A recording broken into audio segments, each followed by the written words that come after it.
Hello, ladies and gentlemen. Welcome to the Tapped Out Wrestling Podcast. I'm, of course, Nick McDaniel, and as always, I am joined by Momentum Iron.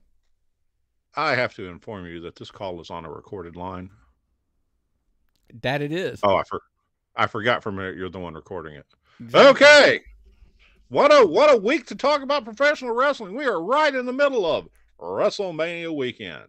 All right, Myron, let's kind of catch everybody up to speed here. There is going to be another episode that will drop. We talked a little bit about this. I'll probably put a post out explaining as well, just in case you missed it. I'm confused as hell. So we are recording Saturday prior to WrestleMania, this episode. We are going to record another episode post-Mania on Monday. Yeah, that's right, before Raw after Mania, which we maybe should actually freaking record after that, but who the hell knows. So anyway, should we just go to, we always joke, we should just do 2 shows a week and then just break it up, but we'll see. So right now there's going to be 2. Time to do it. Yeah, that is true. There's going to be 2 episodes this week.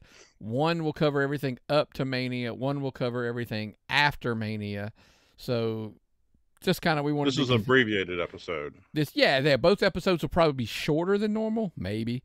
We say that, and then we usually go an hour. I went to Waffle House and had some really hot coffee today, so I might not be able to sit still in one place for very long. That is true. So the question being, of course, Myron, as we always like to remind you before we get really started, if you are over on our YouTube channel, youtube.com, listen, we're Tapped Out Wrestling Podcast, Tapped Out Podcast Network.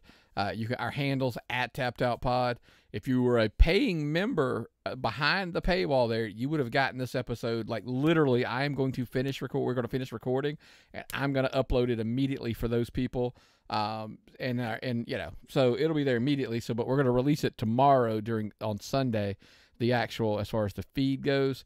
But man, on our YouTube channel, it's real simple, man. Make sure like the page, subscribe to the page, turn your notifications on. And like I said, if you want the stuff early, get it ahead of time and maybe some bonus content along the way, become a member behind the paywall. That's the best thing. You know how much time I spend on YouTube, Nick? I am always getting messages asking me if it's time to take a break. You get those? I don't spend that much time. I get these messages on YouTube. Is it time to take a break? And I'm like, leave me alone. You can't make these decisions for me. Yeah. Well, look, sometimes there's always some decisions that we need to make. And listen, both of us right now understand getting healthy is a big decision, and it's a big step for both of us. I've kind of turned that switch back on, trying to do the right thing. And Myron, if you're going to make the right change and you're trying to get healthy, which one of our sponsors is the first one you take a step with? Athletic Greens.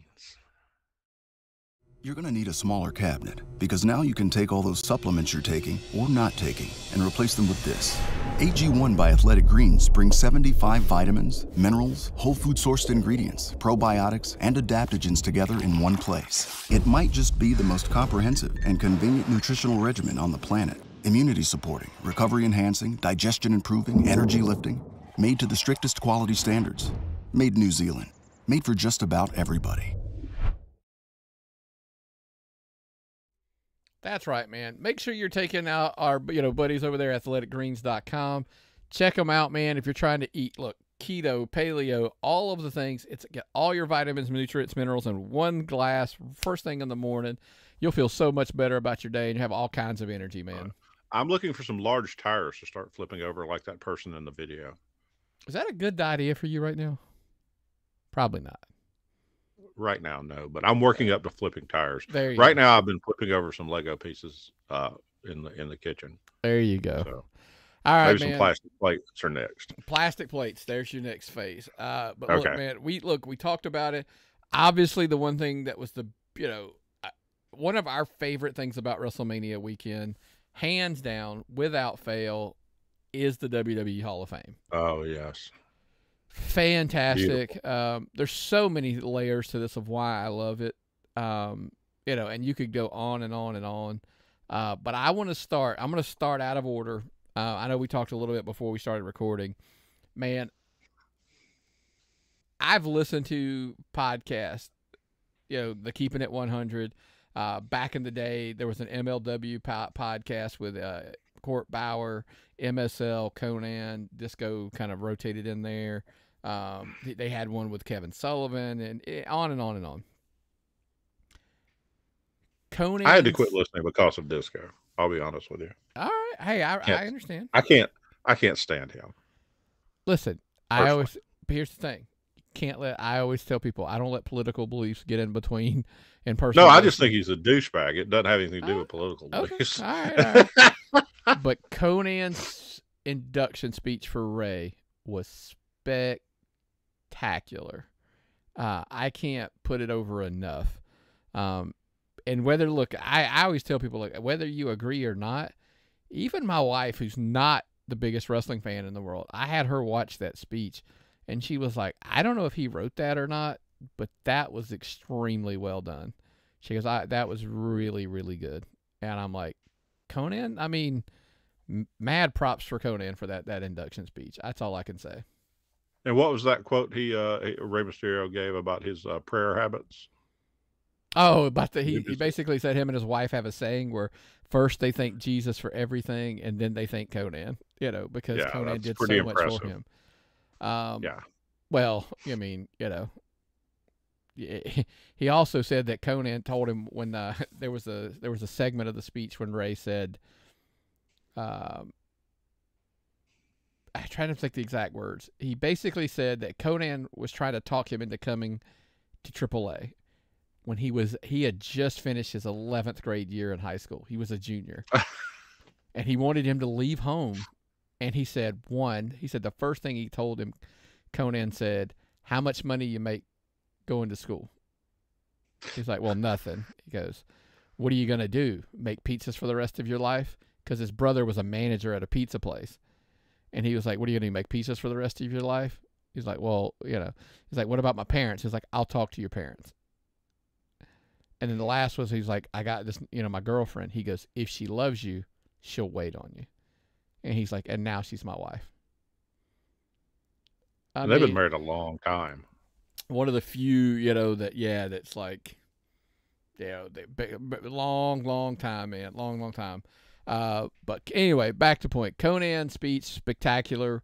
Ray's, look, Ray took you down memory lane. Ray went all the way back to being a little kid, and it was one of the longer speeches, but I'm not saying it was bad either.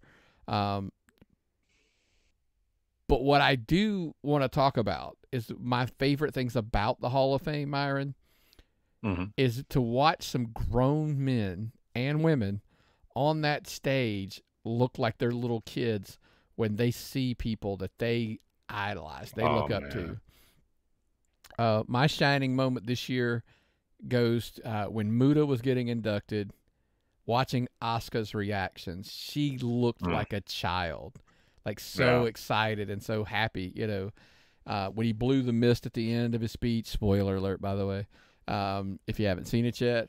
I mean, she literally was like a giddy little kid, like, oh my God, and that's the kind of stuff that I'm like, man. Was it last week we talked about looking through the eyes of a child? At a wrestling show? Yeah. When we took your grandchildren to that wrestling show, and that was so special because they weren't consumed with the well, this person is this and this is this, and this person, we may know this person on this, and we've met this, and I don't really like that guy. They were just zoomed in on what was happening in the ring. They didn't have any higher nuances about this move and that kind of stuff. They were just, and I saw the pictures in the video of Asuka, and she was just smiling, and you don't see that on an adult's face very often. I mean, it's special, and that's what I'm talking about. Is like, who's crapping on the fact Stacy Keibler gets in this year? She wasn't the best technical wrestler on the planet. She was, serviceable, is maybe the right word for the time. But look, she put in the work, and that's what everybody talked about. Like, hey, she paid her dues. She did, I listened to Bully talk about it, that she was paired with the Dudley Boys for a while, and he said, look, she was down to do whatever. I mean, she put in the work, and that's all you can really ask, right? But at the same time, man, just as a fan, everybody took her in. And like, not only to make her and to see her understand the fact that, look, Byron, we had this a little bit off air, right? She's gone beyond wrestling at this point. She got outside the bubble, but came back to realize who her fans were and where she got her start. You know, that's impressive. She was with Clooney for a while, right? Wasn't that it? I think she dated George Clooney for a minute. Yeah. So the pop culture I can't keep up with anything outside the bubble. That's just me. I'm sorry. Look, I think I remember this, and I was like, hey, you know, and my wife was like, because she said something one day, and we're talking, and I said, oh, that's Stacy Keibler, because she had like a post or something on, I don't know, and she was like, how do you know who she is? And I'm like, she was a wrestling person, like she was a wrestler, and she was like, really? And I was like, yeah, and I was like, kind of like, I was shocked you don't know this, but she's stunned that I know, you know, like I know who George Clooney's girlfriend at the time was and whatever. But you know, but then she's like, oh, but no, she went on and she was on Dancing with the Stars and she got voted to the finals, you know, blah, and all that kind of stuff. And but the crazy thing that I understand is like John Cena, you know, The Rock. Now The Rock's moved even beyond this, but I think they all realize, and she gives full credit to, you know, I can't tell you the number of times I lost count of the WWE Universe over and over. And I'm sure whoever wrote that speech put it in there, and that's okay. But they understand, like, I became, even who I eventually became, standing on the shoulders of the, like, I grew to a tier because of the wrestling fans. And then when I did something else, they still supported me. And I continued. Then I was in the masses, and then I grew larger than wrestling. But it's your delivery. You couldn't have just depended on anyone to deliver that speech. You give these people that platform, and they either flounder at it, and she's become the kind of person that you can trust to deliver on that kind of speech. And that's what I think is impressive. I think that's terrific. Why was I stunned that she's only 43 years old? Why did I think she was older than that? Because we're really old. That's why. But yeah, when I saw, I looked it up because I was curious, because I was like, she looks amazing. And this is not at all like you're thinking, but I was like, she is amazing. And like, you know, like looking at her. And so I was like, God, how old is she? And I looked it up, and it was like, she's 43. And it's still like, wow. Anyway, but the Hall of Fame, man, year in, year out, it never gets old. It's always one of my favorite, you know, parts of the whole WrestleMania week. The only suggestion, and and this is not even like, I'm not even criticizing the fans, the bit, whatever. I just wish, you know, because you even said yourself, like you didn't stay up to watch it last night. You had to watch it today. No. Right. I mean, so because it wasn't even over until like 12:15, 12:30. Yeah. I had a long sleepless night Thursday night from just mess ups with medication. And then I worked my ass off cleaning house on Friday. And by the time I sat down to watch wrestling, I was exhausted. So when I realized it was going to be on till midnight, I went upstairs and got a hot shower and went to bed. And so you know, with the beauty of DVR and streaming services, I can watch it whenever I want to. So I got up to watch it today. So that's, to me, like I said, the beauty of streaming services. Having it right after SmackDown was tough. It's just long, and like, even for us that we like it. And I stayed up and watched it. I'm not saying that I didn't, but man, I you know, I know I saw some people, you know, you had said, we talked about it, and you had said that kind of, you'd seen the same thing about, hey, why don't you move it into like a theater and like something smaller and whatever. I don't even know about that, because my argument was, can you just not get the building for Thursday? Like run, you know, the Hall of Fame on Thursday, SmackDown on Friday, NXT, you know, Saturday morning in that building. Then, of course, Mania is going to be in the stadium. And then you're going to run Raw in that same building, because all they literally did was unhooked, you know, I mean, like, honestly, though, I wish they would go back to the old style look where they had all of the wrestlers on the floor and then the stage, and then all of the fans are around the side versus the way they do it now in the middle. I understand they do it the way they do it now because they're doing it, in my opinion, and I could be totally wrong, they're doing it that way because they're doing it right after SmackDown. They just put it in the middle of the ring and blah, blah, blah, blah. Well, they're lucky because, there's no telling how long those fans have been sitting there and they've been watching televised wrestling, as you said earlier, which is different. Live televised is different than television. They've been drinking beer. They're lucky they haven't had misbehaved fans. I mean, the fans are worn out and it's hard to keep their attention. And like I said, they've been drinking and enjoying themselves. And some of them are probably tired. So pay-per-view. And you said it went on for what, 2.5 hours time on it? Well, it was over. Because like I said, for 15, 20 minutes or so, they had to convert the building over. So the actual Hall of Fame piece was about 2 hours. But my thing was, so SmackDown was 2 hours. You got commercial breaks you're going in and out of, and then, all that kind of stuff. Then the show was over. Well, then they took 15, 20 minutes to convert it over to the Hall of Fame setup looking thing. And then you went 2 hours, for I'm like, listen, I get it. It's Hall of Fame and all that, and I understand that. I don't care what wrestling content you're giving me. I can't give you 4 hours. I sure as hell can't give you 4 hours. By the way, yes, and I make that argument because if you have dark matches before SmackDown, then you probably are closer to 5. It's probably 7:30. So you're probably talking about a good 5-hour block, and it's just too much. I don't know, because my thing, the offset of having the building another night on Thursday night, I mean, because then you're going to sell tickets just to the Hall of Fame. And they come in there, and you can do your 2 hours, and that's what you get. And then Friday night you do SmackDown, and they go home, and then and then stand and deliver, and blah blah blah. Because my thing is, if you're not going to do NXT on Thursday, which I get you can't because NXT's Tuesday, so whatever. I just would wish that I made a joke. I wish they could go back to the round tables with a small intimate where it's just the wrestlers and not the fans. But I understand, where we are now. It's a fan event, they ticket sales, etc. So I understand that, but I just wish it was back on Thursday and not right after SmackDown. And I'm like I said, I'm not even criticizing like it was horrible because it was that way. I'm just saying, like, I just wish that's what it was. We're old school. We still like presentation. Yeah. Agree. All right. So that's enough talk about the Hall of Fame. We went way longer than we thought we would be. But something that is not an old school, but it's going to make us sound like old grumpy men.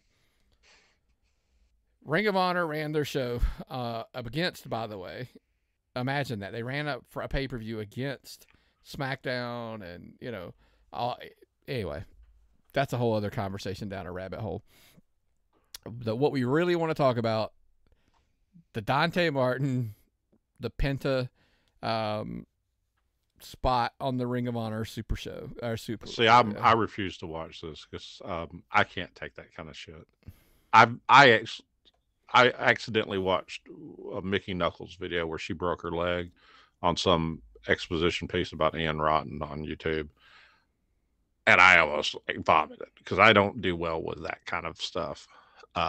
So I'm not going to watch this Dante Martin bit. I can tell you,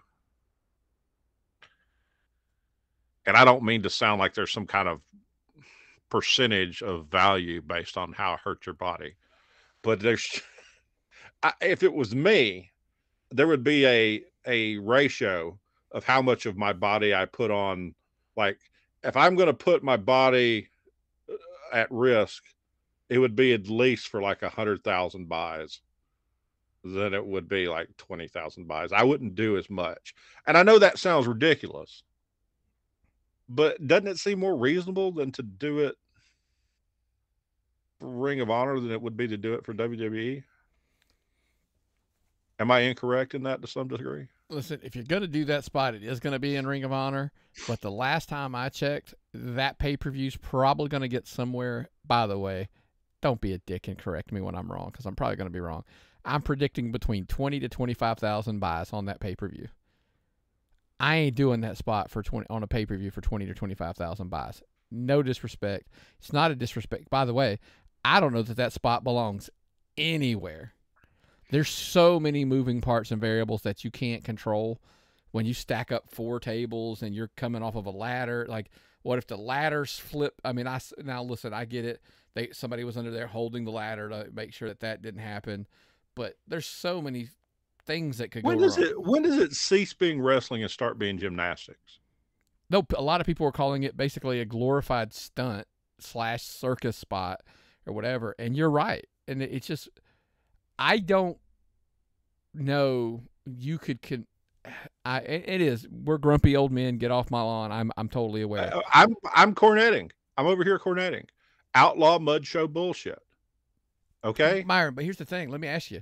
So there was a spot at a Mania when Jeff Hardy does the leg drop onto it was Christian or Edge. I can't remember. Sorry, I apologize. My brain's out right now. But he does like the leg drop. You know what I'm saying? Or the swanton. Remember, through the ladder. Yeah. That was even a little much for me. And I'm like, you know what I mean? So where's Jeff Hardy now? That's a different story too. Okay. Where's someone who's after that is probably abused controlled substance his entire career? Most likely from a lot of it had to do with the pain he was in from shit like that, or the trauma and trying to get through it. There's no need to do that to yourselves. And if you are, do it for real money.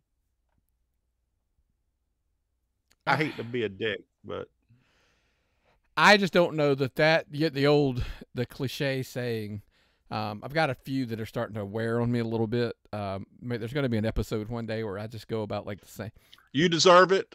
No, wrestling's for everyone. No, mine are actually even more real life oriented. I bet on myself. What the fuck does that even mean?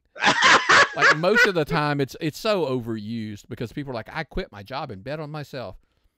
You worked at Burger King and quit to go get a job at like some other whatever. Nick and I are the world's worst inspirational speakers. Yeah. We generally just say, shut the fuck up. I'm just usually more like practical, and I understand that. Okay, we're going to stop because we're going to go down that avenue. The whole point was that spot was, I don't know if the berry or the juice was worse, the squeeze, or, you know, whatever saying the kids want to say nowadays. That to me was this was not. That to me, if you're ever, that's literally, I kid you not, that's a WrestleMania moment. By the way, they're gonna have to cut you in half and count the rings. You're so old. Exactly. But I don't think even then, I don't think WWE lets that spot happen. No, because they care about their wrestlers. And this is what happens in these shows. And forgive me, and if I am wrong, tell me. I know Ring of Honor is a little bit more organized than some of these outlaw mud shows. A lot of these shows, people just show up and they tell them who they're wrestling. Myron, and the Ring of Honor is a Tony Khan product now. This is not an outlaw mud show. My point being, how the fuck does that happen on his show? Because here's the point, Myron, and I say this with all due respect by all parties involved. I don't know who suggested that spot, but I got a feeling it was the guy giving the move. Penta. Well, did nobody say don't do that spot? You got to be that watching that video. That is the moment that somebody in the future that would be in Dante Martin's position goes, yeah, I'm going to pass on that. How many? We've been in Gorilla one show, the show we paid for. So I don't know everything that happens at Gorilla and when people are told to do stuff and how things are handled backstage. So I don't know all this stuff. But I would assume that somebody would say, don't do that. Does nobody say don't do that? Correct me if I'm wrong. If there's a wrestler out there that's going to tell me I'm wrong, please do. I would take the criticism. I'm don't have a problem with that. But point exactly. Somebody needs to say, nah, I'm good, man. We're going to pass on that. That's just it. Somebody has to know when to say when. The problem that I'm having is that's not even the only topic with AEW that we're going to address. Oh. CM Punk lets out the Instagram post. Jesus, Twitter's a tweet, Nick. Get off my lawn. Gee, I'm so old at this point. I hear. I'm gonna give you an example about old Nick, and it hit me this morning. I don't remember when we were younger. There was an episode of Married with Children where Al Bundy put a gas station toilet in his garage, and I used to think that was funny. When I turned 50, I realized that was the wisest thing I'd ever seen a human do. That's where we are now. Right. Okay. We've aged and gone to different. So we're not just old, we're wiser. I'll give you old. Things that get on my nerves now that shouldn't. Everybody's a tough guy. Everybody's got to be the smartest guy in the room. Everybody's a hustler. And somebody the other day said to me, I saw a post on Facebook about Air Monarchs. That's an old man's shoe. And they saw them on my feet, and somebody said, hey, that's the dad's shoe. I go, I'm a fucking grandfather.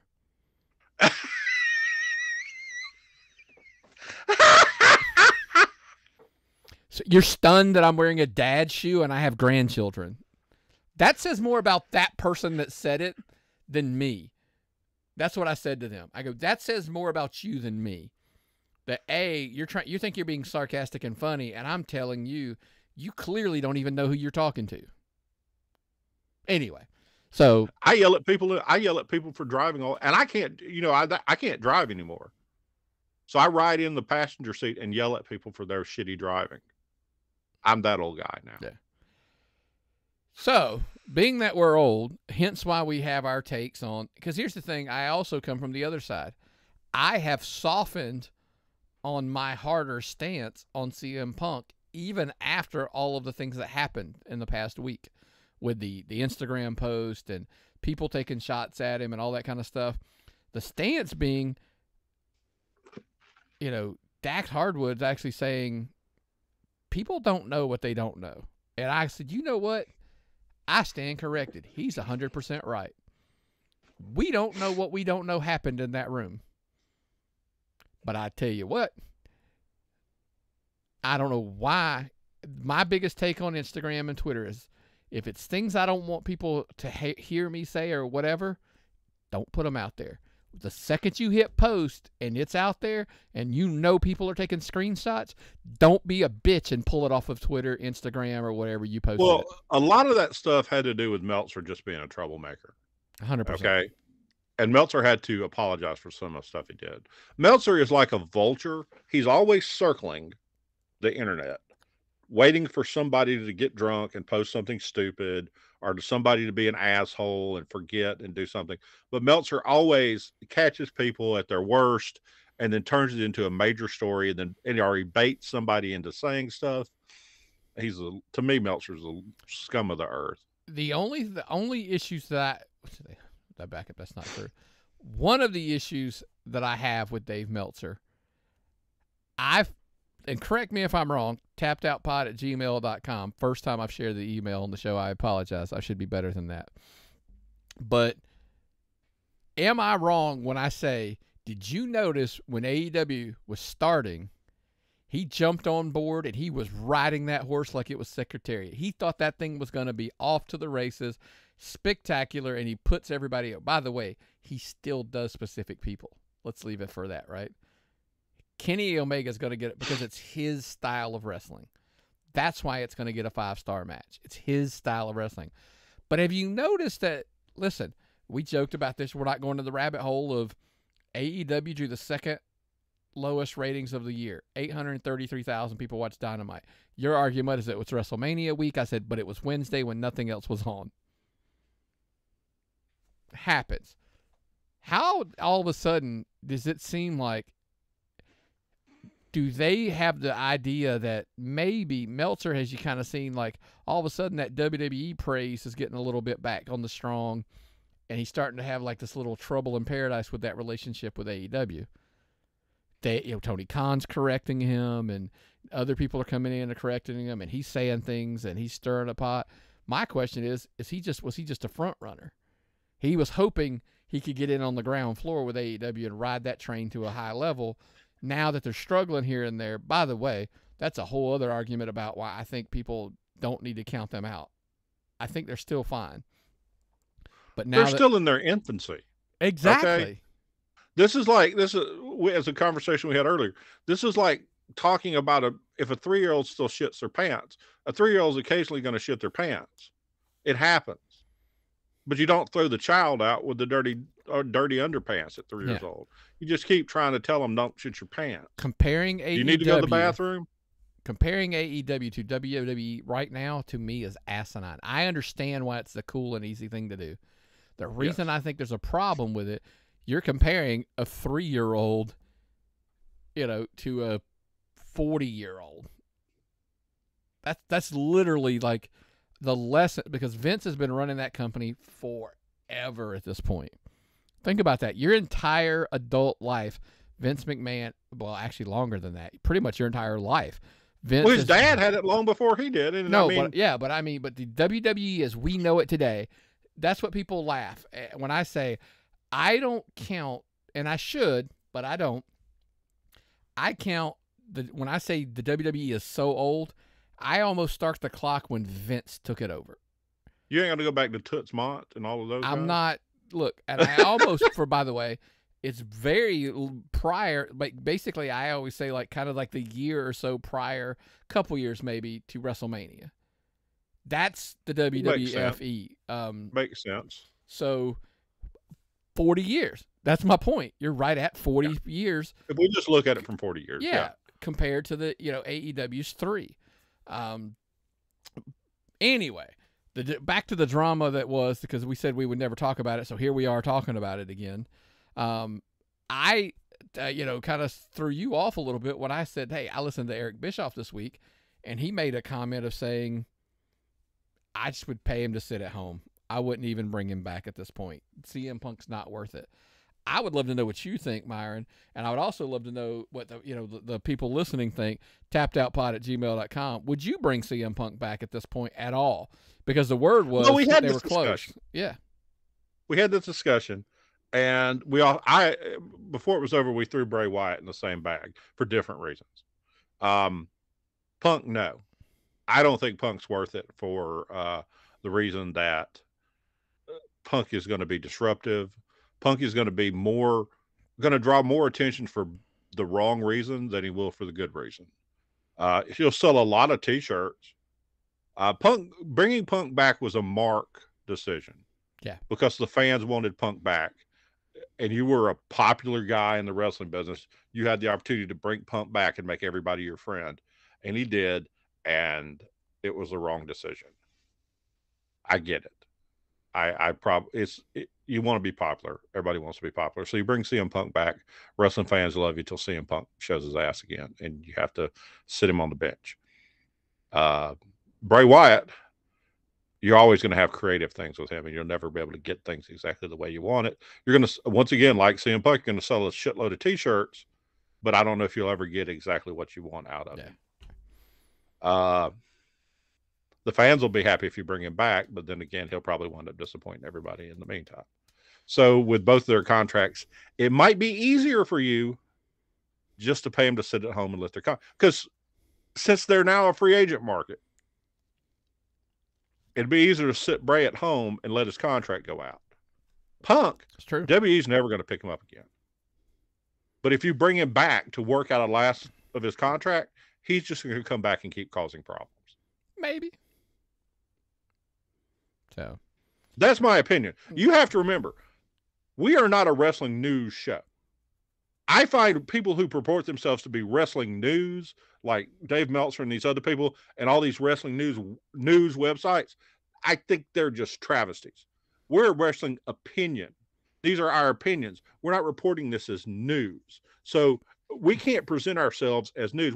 These are our opinions on this whole thing. So opinions can be wrong. News is supposed to be right. Right. That is true. These are our opinions. And opinions aren't really wrong because we all have our own. So anyway. Exactly. Look, I've got some. Look, let's save the NXT stuff. We obviously know who the winners are at this point. I will tell you, by the way, Grayson Waller and Johnny Gargano was a hell of a match. That's all I'm going to tell you. I've never seen Johnny Gargano do anything bad. I just would have worried the fact he had to wrestle last night and then turn around and wrestle today at 12 o'clock. I'll leave it. We watched it, so I'm going to leave it alone. We'll save Stand and Deliver, Night 1 and Night 2 of WrestleMania. That'll be on the second show we release later this week.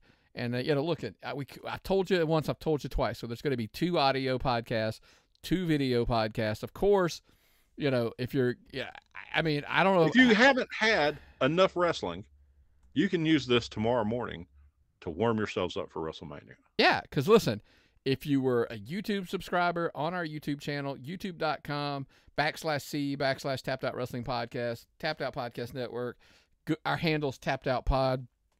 If you're a paying member on the YouTube channel, then you would have gotten this Saturday night. It's literally going to be right before the WrestleMania starts. But for everybody else, it's going to drop around noon on Sunday. And then also, by the way, I am going to release it on the audio. We normally, because our main show's always on the audio, but the extra stuff usually is not. Whether it's Apple Podcasts, Spotify, Google Podcasts, iHeartMedia, Amazon Music, wherever you listen to your podcast, we'll be there. Make sure you're subscribing. Give us a 5-star rating review. We greatly appreciate that. But listen, that's going to be episode 1 for the week. Who knows? Maybe we can come up some time and start doing a couple things a week. Maybe, who knows? Hey, maybe we start doing it in the car. I'll just FaceTime you or and record it or something. Hell, who knows? So I've got the studio down here. I can record and you can talk for a change. Yeah, you never know. But hey, look, we got to get going. We got to get jet out of here, man. Because anything before we jet out to get to night 1 of WrestleMania, because enjoy it, people. Yeah, Hunter. Yeah, just enjoy it. It's there for your enjoyment. Don't pick it apart. Don't criticize everything. Don't be and rule number 1, just don't be a dick. It's much harder to be mean to people than it is just to ignore it. If you don't like it, just ignore it and walk on. Flip the channel. Change the channel. Don't bother people. So, all right, brother. Well, what's the old saying, man? If I've got nothing and you've got nothing, what time is it? It's time to tap out.